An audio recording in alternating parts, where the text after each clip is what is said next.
Yeah, so there are four main groups that I kind of get my knowledge from. So the podcast, absolutely, and I have a dog. So when I'm walking the dog, I'm either on the phone or listening to podcasts or books. So I listen to the SaaStr podcast, 20-minute VC. So if you're in SaaS or if you raise venture, they're very relevant.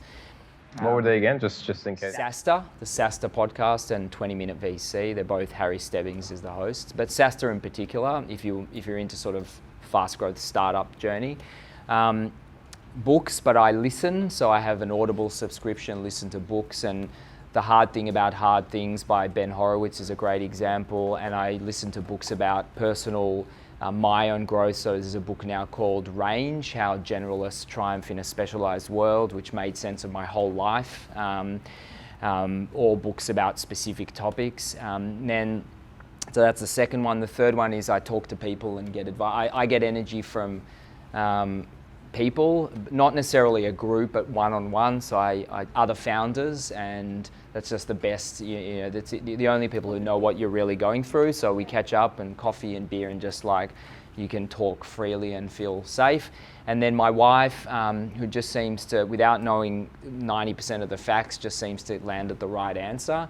So I'll just say to her, like, all this shit happened today, and she'll just say one thing. I go, oh yeah, why didn't I think of that? But that's because she knows me and she can read the situation. And so it's also good to have a person who's removed from, not removed from you, intimately close to you, but removed from the nonsense and the noise and the crap. And it can be a friend, it can be a parent, whatever it can be.